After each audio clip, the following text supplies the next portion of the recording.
মিষ্টির কথা শুনে মেঘের চোখের তারাগুলো ঝলমল করছে। চোখের সামনে আবিরের হাস্যোজ্জ্বল চেহারা ভেসে উঠেছে। অমনি মেঘ চোখ বন্ধ করে ফেলেছে। চোখ বন্ধ করা মাত্রই আবিরের ধারালো ছুরির ন্যায় দৃষ্টি চোখে লাগলো। বক্ষপিঞ্জরে আবদ্ধ হৃৎপিণ্ডটা ছুটে পালাতে যাচ্ছে। সহসা অনুভব হলো উষ্ণ হাওয়া মেঘের কানের লতি ছুঁয়ে গেছে। মেঘের শুকানো অনুভূতিগুলো আজ আকাশে ডানা মেলে উড়তে যাচ্ছে। আনন্দের সাথে লজ্জায় মেঘের চোখ মুখ লাল হয়ে গেছে। বন্যা সুনিপুণ নজরে খেয়াল করলো তা। বন্যার ঠোঁটে সহসা হাসি ফুটলো। হাসি মুখে মেঘকে উদ্দেশ্য করে বলল, কেউ আবির ভাইয়াকে খবর দে, বান্ধবী আমার নববধূর মতো লজ্জায় নুইয়ে পড়ছে। আবির ভাইয়া না আসলে বোধহয় চোখ তুলে তাকাবেই না। বন্যার কথায় মেঘের হুঁশ ফিরে, স্পষ্ট চোখে তাকায় বন্যার দিকে। বন্যার হাস্য উজ্জ্বল মুখ দেখে মেঘ এগিয়ে এসে বন্যাকে জড়িয়ে ধরে লজ্জায় ওড়না দিয়ে মুখ লুকালো। বন্যা ক্ষীণ স্বরে বলল, বেবি থাক, এত লজ্জা পাইতে হবে না, আমরা তো আর আবির ভাইয়া নয়। মিষ্টি বলল, মেঘ তুই ওনাকে পেলে সত্যি অনেক ভালো থাকবি। আমি মাত্র কয়েক ঘন্টা ওনার দায়িত্বশীলতা আর যত্ন দেখেই ক্রাশ খেয়ে ফেলছি, সেখানে তুই তো নিজে সর্বক্ষণ সব কিছু অনুভব করিস। মিনহা শক্ত গলায় বলে উঠল, তোদের আহ্লাদ দেখে বাঁচি না। এই বন্যা, মেঘের ফোনটা দে, আমার আইডি আনব্লক করি। মেঘ সোজা হয়ে দাঁড়িয়ে বন্যার দিকে নিজের ফোন নিয়ে ব্যাগে রাখতে রাখতে স্বাভাবিক কণ্ঠে বলল, কোনো প্রয়োজন নেই, তুই ব্লক লিস্টেই থাক। কেন? আবির ভাই নিজের হাতে ব্লক দিচ্ছেন, আমার পক্ষে আনব্লক করা দুরূহ বিষয়। তাছাড়া আমাকে বেবি বলতে বারণ করা সত্ত্বেও তুই বেবি ডাকছিস, আমি কিছুই করতে পারবো না। এত পাথর মন কেন তোর? আনব্লক করে দে। আর বলবো না, সম্ভব না, আমি বাসায় যাব, টাটা। মেঘ খুশিতে গদগদ হয়ে সবাইরে রেখে চলে গেছে। গাড়িতে বসে ভাবছে, আবির ভাই কি সত্যিই আমায় পছন্দ করেন, নাকি আমি একটু বেশি ভাবছি। মেঘ বাসায় এসে হাত মুখ ধুয়ে নিচে আসছে। মালেহা খান সোফায় বসে কি যেন পড়তেছিলেন। মেঘকে ঘুরঘুর করতে দেখে ডাকলেন, মেঘ এইদিকে আয়। বড় আম্মুর ডাক শুনে মেঘ সোফায় এসে বসতেই মালেহা খান মৃদু স্বরে বললেন, খাবে কিছু? না, খিদে নেই। তাহলে ঘুরতেছিস যে? আম্মুরা কোথায়? তোর আম্মু কাকিয়ারা শপিংয়ে গেছে। মেঘ ফস করে শ্বাস ছেড়ে বলল, আমায় নিয়ে গেল না কেন? তুই যেতিস নাকি? হ্যাঁ। আজকে আর কিভাবে যাবি? তুই বরং অন্যদিন যাস, আমি খেতে দিচ্ছি, তুই ঠান্ডা মাথায় খেয়ে নে। মেঘ স্বাভাবিক কণ্ঠে বলল, তোমার খেতে দিতে হবে না, আমি একাই খেতে পারবো। মেঘ মন খারাপ করে রান্নাঘরে চলে গেছে। রাস্তায় আস্তে আস্তে মেঘ ভাবছিল শপিংয়ে গিয়ে আবিরের জন্য নিজে পছন্দ করে পাঞ্জাবি কিনে নিয়ে আসবে, কিন্তু আম্মুরা মেঘকে না বলে চলে গেছে। মেঘ খাবার খেয়ে রুমে এসে শুয়ে আছে। মাথায় শুধু আবির ভাই ঘুরছে। শুয়ে বসে কোনোভাবেই ভালো লাগছে না। কয়েকবার ফোনে আবিরের নাম্বার বের করেছে, কিন্তু কল দেওয়ার সাহস পাচ্ছে না। কোনোভাবেই যখন ঘুম আসছিল না, তখন মেঘ উঠে চুপি চুপি আবিরের রুমে চলে গেছে। রুম জুড়ে মাতাল কর এক সুগন্ধ, যা মেঘের মস্তিষ্কের নিউরনে অনুকরণ তুলছে। চারপাশে তাকাতে গিয়ে হঠাৎ নজর পড়ে আবিরের স্কাই ব্লু রঙের এক শার্টের দিকে। মেঘ নিঃশব্দে হেসে এগিয়ে গেল শার্টের কাছে। শার্টটা কাছে আনতে আবিরের গায়ের গন্ধ স্পষ্ট নাকে লাগলো। আবেশে মেঘের চোখ বন্ধ হয়ে আসছে। প্রিয় মানুষের স্পর্শ যেমন দেহ আর মন উভয়কে আন্দোলিত করে, তেমনি প্রিয় মানুষের গায়ের গন্ধেও তীব্র আকর্ষণ কাজ করে। মেঘ কিছুক্ষণ শার্টটাকে জড়িয়ে ধরে আকস্মাৎ জামার ওপরে শার্টটা পরে নিল। আবিরের শার্ট মেঘের গায়ে অনেকটা পাঞ্জাবির মতো লাগছে, যেমন মোটা তেমনি লম্বা। মেঘ ড্রেসিং টেবিলের সামনে গিয়ে চোখ তুলে তাকাতে লজ্জায় দুই হাত দিয়ে মুখ ঢেকে ফেলেছে। খানিক বাদে দুই আঙুল ফাঁক করে এক চোখে তাকিয়ে নিজেকে দেখতে লাগলো। খুশিতে দুই হাত মিলে রুমে ঘুরতে লাগলো। ঘুরতে ঘুরতে ধপ করে বিছানায় এসে বসে পড়েছে। দুই হাতে শার্টের কলার ঠিক করে হাতা টেনে বিছানায় শুয়ে দীর্ঘ শ্বাস ছেড়ে চোখ বন্ধ করলো। চোখে ভাসছে গত 9 মাসে আবিরের সঙ্গে কাটানো একের পর এক অপরূপ মুহূর্ত। এইসব ভাবতে ভাবতে কখন যে ঘুমিয়ে পড়েছে মেঘ নিজেও জানে না। আবির বিকালের দিকে বাসায় আসছে। রুমে ঢুকতেই থমকে দাঁড়ালো। নিজের বিছানায় মেঘকে ঘুমন্ত অবস্থায় দেখে তীক্ষ্ণ দৃষ্টিতে তাকালো। আশেপাশে তাকিয়ে সম্পূর্ণ রুম ভালোভাবে নিরীক্ষণ করলো। ব্যাগটা রেখে কয়েক মুহূর্ত প্রখর নেত্রে চেয়ে রইল প্রিয়সীর অভিমুখে। ঘুমের মধ্যেও মেঘের ঠোঁটের কোণে হাসি লেগেই আছে। মেঘের পরনে নিজের শার্ট দেখে মুচকি হাসলো। আবিরের নিষ্পলক দৃষ্টি আটকে আছে মেঘের ঘুমন্ত চেহারায়। আনমনে অনেক কিছু ভেবে নিয়েছে। মেঘকে ডাকার জন্য একবার এগিয়ে গেল, কিন্তু মেঘের গভীর ঘুম দেখে ডাকতে ইচ্ছে করেনি। তাই শাওয়ার নিতে ওয়াশরুমে চলে গেছে। শাওয়ার নিয়ে বেরিয়েও দেখলো মেঘ ঘুমে নিমগ্ন হয়ে আছে। কি করবে কিছুই বুঝতে পারছে না। মনের ভেতর অস্থিরতা মস্তিষ্কে বিচরণ করছে। নানান রং বেরঙের নিষিদ্ধ প্রেম অনুভূতি। ইচ্ছে করছে প্রেয়সীর চাঁদের ন্যায় মুখবিবরে ভালোবাসার পরশ এঁকে দিতে, কিন্তু কিভাবে সম্ভব? আবিরের প্রেয়সী যে এখনো অবুঝ। আবির ঠোঁটে হাসি রেখে মেঘের দিকে ঝুঁকে এসে চুল ঝাড়তেই পানির ছিটা মেঘের চোখে মুখে পড়ে। মেঘ ঘুমের মধ্যে ভুরু কোঁচকালো, কিন্তু সজাগ হওয়ার কোনো নামই নিল না। আবির রুম থেকে বেরিয়ে বেলকনিতে গেল। বাসার পরিস্থিতি বোঝার চেষ্টা করলো। মিমরা এখনো ফেরেনি। মালিয়া খান নিজের রুমে। আবির আবার রুমে আসছে। মেঘের দিকে ভালোভাবে তাকাতে পারছে না, আবার না তাকিয়েও থাকতে পারছে না। অন্যদিকে বাসার মানুষের চিন্তা তো আছেই। হুট করে কেউ চলে আসলে আর মেঘকে এইভাবে আবিরের রুমে দেখলে কি হবে তাই ভেবে পাচ্ছে না। বাধ্য হয়ে শেষ পর্যন্ত মেঘের মাথার কাছে বসে মেঘের চুলে আলতোভাবে হাত বুলিয়ে মোলায়েম কণ্ঠে ডাকলো, মেঘ। মেঘ ঘুমে বিভোর হয়ে আছে। আবির পুনরায় ডাকলো, মেঘ। মেঘ ঘুমের মধ্যেই বলল, ওঠ। মেঘ এবার ঠাস করে চোখ মেলল। আবিরের চোখে চোখ পড়তে আশেপাশে চোখ ঘোরালো। এটা আবির রুম বুঝতে পেরেই তাড়াহুড়ো করে উঠে বসলো। আবির ভাইয়ের বিছানায় ঘুমিয়ে পড়েছিল। ভেবেই লজ্জায় মেঘ চোখ তুলে তাকাতে পারছে না। মেঘের আকাশচুম্বী লজ্জা দেখে আবির থমথমে কণ্ঠে বিড়বিড় করলো, রাগ উঠতে এই লজ্জা কোথায় হারায় যায়? মেঘ উঠে চলে যেতে নিলে আবির মেঘের বাহু চেপে ধরে। সদ্য ঘুম ভাঙায় মেঘ কথা বলতে পারছে না। আবির দাঁড়িয়ে মেঘের কাছে এগিয়ে এসে শোধালো, এসবের মানে কি? মেঘ আবিরের দৃষ্টি খেয়াল করে নিচে তাকাতেই রীতিমতো কেঁপে উঠল। পরনে আবিরের শার্ট দেখে মেঘের শরীর ঘামতে শুরু করেছে। ভয় আর লজ্জায় মেঘ আড়ষ্ট হয়ে যাচ্ছে। চিবুক নামিয়েছে গলায়। কিছু বলার ভাষা নেই।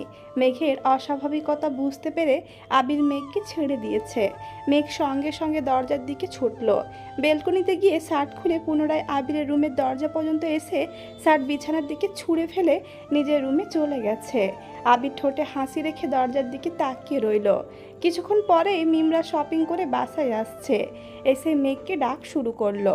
মেঘের জন্য জুতা, থ্রি পিস আরও অন্যান্য প্রয়োজনীয় জিনিস নিয়ে আসছে। মেঘ শপিং খুলে দেখছে। একটা শপিং দেখিয়ে বলল, এটাতে কি আছে আম্মু? হালেমা খান শপিং ব্যাগটা মেঘের দিকে এগিয়ে দিয়ে বলল, আবির আর তানবীরের জন্য শার্ট আছে এটাতে। মেঘ গম্ভীর গলায় বলে, পাঞ্জাবি আনোনি? পাঞ্জাবি তেমন ভালো লাগে নাই, তাই আনিনি। ও। হালেমা খান আদিকে পাঠালেন আবিরকে ডাকার জন্য। আবির নিচে আসতেই মেঘ লজ্জায় মিমের পেছনে গিয়ে লুকিয়ে পড়েছে। আকলিমা খান আবিরকে দুইটা শার্ট দিয়ে বলল, দেখো পছন্দ হয় কি না। আবির দাঁত বের করে হাসলো। তারপর স্বাভাবিক কণ্ঠে বলল, তোমাদের পছন্দ কি আমি কখনো খারাপ বলছি? তা বলনি, কিন্তু খুব ভালো লাগছে সেটাও কখনো বলো না। তুমি এত বছর বাহিরে ছিলে, তোমার পছন্দ অপছন্দ সম্পর্কে তেমন ধারণা নেই, তাই একটু চিন্তায় থাকি। আবির হেসে বলল, তোমরা মাঝে মাঝে এমনভাবে কথা বলো যেন আমি ভিন গ্রহে ছিলাম, নতুন নতুন পৃথিবীতে পা রাখছি। আবিরের কথা শুনে সবাই একসঙ্গে হেসে উঠল। আবির নীরব দর্শকের মতো সব দেখলো। আর মেঘ মিমের আড়াল থেকে লুকিয়ে লুকিয়ে আবিরকে দেখছে। আবির যতক্ষণ নিচে ছিল মেঘ সামনেই আসেনি। আবির নিজের শার্ট নিয়ে চলে যেতেই মেঘ আবারও সোফায় বসে শোধালো, আম্মু তোমরা আবার কবে শপিংয়ে যাবে? জানি না। কেন মা? আমিও শপিংয়ে যেতাম। তোর ড্রেস পছন্দ হয়নি? হয়েছে, আমার অন্য কাজ আছে। কবে যাবে বলো? আমরা আবার ঈদের সময় যাব। তখন গেলে হবে? না, আমার এমার্জেন্সি যেতে হবে। তাহলে তানবীর না হয় আবিরের সঙ্গে চলে যাস। আবির এর মধ্যে রুমে শার্ট দুটা রেখে নিচে নামতে নামতে গম্ভীর কণ্ঠে শোধালো, কোথায় যেতে বলছে? ওর নাকি শপিং করতে হবে, তাই বলছিলাম তুই না হয় তানবীর নিয়ে যাস। এখন যাবি? মেঘ এপাশ ওপাশ মাথা নেড়ে না করলো। মেঘ মনে মনে বিড়বিড় করে বলল, ওনাদের নিয়ে শপিংয়ে যাওয়ার চেয়ে না যাওয়াই ভালো। আবির স্বাভাবিক কণ্ঠে বলল, আমি বাহিরে যাচ্ছি, ফিরতে দেরি হতে পারে বলে আবির চলে গেছে। মেঘ রুমে যেতেই দেখলো ফোনে মিনহাজ একের পর এক কল দিচ্ছে। মেঘ ফোন রিসিভ করতেই মিনহাজ বলল, তুই কি আমায় আনব্লক করবি না মেঘ? আমি পারবো না, সেটা তোকে আগেই বলেছি। আর একবার কল দিলে ফোন নাম্বারও ব্লক করে দিব বলে দিলাম। থ্রেট দিচ্ছিস মেঘ? মনে কর দিচ্ছি। ঠিক আছে, ভালো থাকিস, রাখছি। বাসায় ভালো লাগছিল না বলে আবির আজ রাসেল, রাকিব আর লিমনের সাথে দেখা করতে আসছে। ওরা তিনজনেই সিগারেট খাচ্ছিল। আবির আসতেই লিমন একটা সিগারেট আবিরের দিকে এগিয়ে দিল। আবির শক্ত কণ্ঠে বলল, আমি সিগারেট খাই না। রাসেল ফিক করে হেসে বলল, মজা করছিস নাকি? মজা করার কি হলো? লিমন সিগারেটটা আরও এগিয়ে বলল, আমাদের সাথে ফর্মালিটি করতে হবে না, নে খা। আমি সত্যিই খাই না। কবে থেকে? অনেক দিন হবে। ছাড়লি কেন? আমার কাদম্বিনী চাই না, আমি সিগারেট খাই। রাকিব এবার উদ্বিগ্ন কণ্ঠে বলল, তুই যেন কার জন্য সিগারেট খাওয়া শুরু করেছিলি? যার জন্য ধরেছিলাম তার জন্যই ছেড়েছি। সমস্যা আছে কোনো? না, একদমই না। রাকিব শোধালো, বাসার সবাই কেমন আছে? আলহামদুলিল্লাহ ভালো। রাসেল গলা উঁচু করে বলল, আঙ্কেল ঠিক আছেন তো? আলহামদুলিল্লাহ। লিমন কাঁপা কাঁপা কণ্ঠে বলল, তোর এত পরিবর্তনের রহস্য কি? আবির গম্ভীর গলায় বলে, বাবা মায়ের একমাত্র ছেলে হলে এইসব পরিবর্তন নিজে থেকে চলে আসে। চোখের সামনে আব্বু আম্মুর অসুস্থতা, বুকের ভেতর প্রেয়সীর গভীর অনুরক্তি, সব আড়াল করতে নিজের সঙ্গে প্রতিনিয়ত লড়াই করতে হয়। এই আর কি। রাসেল শীতল কণ্ঠে বলল, মেঘের কথা বাসায় জানাবি না? কিভাবে জানাবো? আব্বু হার্ট অ্যাটাকের হাত থেকে কোনো রকমে বেঁচে ফিরেছেন। এই অবস্থায় আব্বুকে প্রেসার দেওয়ার মতো পরিস্থিতি কোনোভাবেই তৈরি করা যাবে না। আর আমার শ্বশুর যে মানুষ, আমার মুখে নিজের মেয়ের নাম শুনলেই আগুনে ঘি ঢালার মতো চেতবেন। আবির পুনরায় নিরুদ্বেগ কণ্ঠে বলল, আজ একমাত্র ছেলে নাই হতাম, আর একটা ভাই থাকতো, তাহলে আমাকে কখনো কোনো কাজে পিছপা হতে হতো না। রাকিব করুণ স্বরে শোধালো, ফুপির বিষয়ে বাসায় কোনো সিদ্ধান্ত হয়নি? আবির বিরক্তি নিয়ে বলল, এখনো কিছুই হচ্ছে না। আমি আব্বু চাচুকে ইনডাইরেক্টলি বলেছি, কিন্তু তাদের দিক থেকে তেমন রেসপন্স পাচ্ছি না। কি ভাবছিস? কিভাবে কি করবি? আমি জানি না। আবির অনেক রাত পর্যন্ত আড্ডা দিয়ে বাসায় আসছে। মেঘ বেলকনিতে দাঁড়িয়ে বরাবরের মতো আবিরের জন্য অপেক্ষা করছিল। আবির বাসায় ঢুকতে দেখলো আলী আহমেদ খান সোফায় বসেছিলেন। আবিরকে আসতে দেখে শক্ত কণ্ঠে বললেন, তোমার সাথে একটু দরকার আছে। আবির সহসা দাঁড়িয়ে পড়েছে। স্বাভাবিক কণ্ঠে বলল, জি বলুন। তোমার ফুপির বিষয়ে কিছু ভেবেছ? মুখে হাসি নিয়ে আবির বলল, আমি কি ভাববো? তোমার ফুপির বিষয়ে তুমি ভাববে না? এই বাড়ির বড় ছেলে হিসেবে তোমার তো কিছু দায়িত্ব আছে।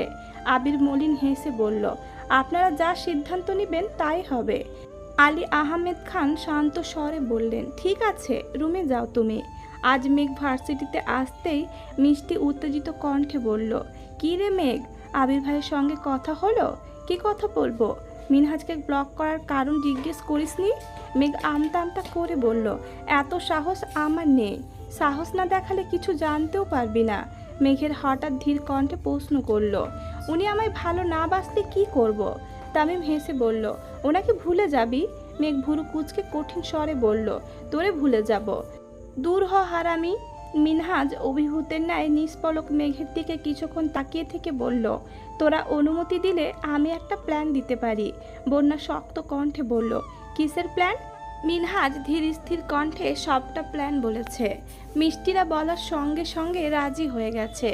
মিষ্টিদের উত্তেজনা দেখে মেঘও মোটামুটি রাজি হয়েছে, কিন্তু বন্যা কোনোভাবেই রাজি হচ্ছে না। মেঘকে বোঝানোর চেষ্টা করছে, কিন্তু মিষ্টি, মিনহাজ আর তামিমের কথা শুনতে শুনতে বন্যার কথা মেঘ পাত্তাই দিচ্ছে না। রাতে খাবার টেবিলে বড়দের খাওয়া শেষে আবির, তানবীর, মিম, মেঘ বসে খাবার খাচ্ছিল। তানবীর উঠে যেতেই মেঘ মিমকে উদ্দেশ্য করে বলল, মিম, তোর সাথে আমার অনেক কথা আছে। কি কথা আপু? মেঘ বিড়বিড় করে বলল, আমার ভার্সিটির ফ্রেন্ডের কথা বলছিলাম না তোকে? হ্যাঁ, এখন কি হয়েছে? আবির দীর্ঘ মনোযোগ দিয়ে মেঘের কথা শুনছে। মেঘ ঢোক গিলে ধীর কণ্ঠে বলল, আমার এক ফ্রেন্ড মনে হয় আমাকে পছন্দ করে, তোকে ছবি দেখাবো নে। খেয়ে রুমে আসিস? মিম আচ্ছা বলে চোখ তুলতেই নজর পড়ে আবিরের দিকে। আবির অগ্নি দৃষ্টিতে তাকিয়ে আছে মেঘের দিকে। মিম সে দৃশ্য দেখে টেবিলের নিচ দিয়ে মেঘকে চিমটি কেটে বিড়বিড় করে বলল, আপু চুপ করো, ভাইয়া তোমার কথা শুনে ফেলেছে। মেঘ মিমের কথায় তেমন পাত্তা না দিয়ে আবারও বলল, ওরা তোর কথা খুব বলে, তোকে নিয়ে একদিন ওদের সাথে দেখা করাতে যাবো নে। ঠিক আছে। ভয়ে মিমের কণ্ঠ ভিজে এলো। দাঁতে দাঁত চেপে বলল, সময় হলে যাব, এখন চুপ করো তুমি। মেঘ উত্তেজিত কণ্ঠে পুনরায় বলল, জানিস মিম, ওর নামের প্রথম অক্ষর এম। আবির সঙ্গে সঙ্গে খাবার রেখে দাঁড়িয়ে পড়েছে।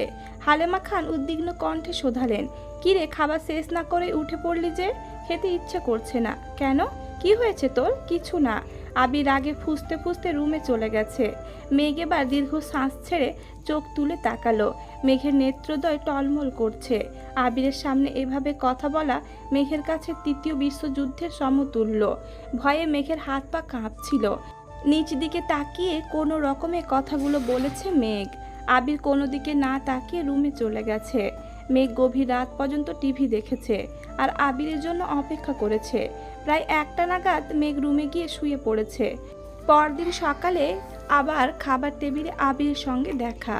মেঘ কোনোভাবেই আবিরের চোখের দিকে তাকায় না, কারণ আবির ভাইয়ের চোখে চোখ রাখলেই মেঘের সব কিছু গুলিয়ে যাবে। বড়দের কথার মাঝখানে মিম কি একটা কথা বলেছে, কিন্তু কেউ মিমের কথা কানেই নেয়নি। মেঘ মিমকে উদ্দেশ্য করে উচ্চ স্বরে সচেতন কণ্ঠে বলল, শোন মিম, যেখানে গুরুত্ব পাবি না সেখানে কখনো কোনো কথা বলবি না, যেখানে গুরুত্ব পাবি সেখানে নিজের মতামত দিবি। মেঘের বিজ্ঞের ন্যায় কথা শুনে মিম আহাম্মকের মতো তাকিয়ে আছে।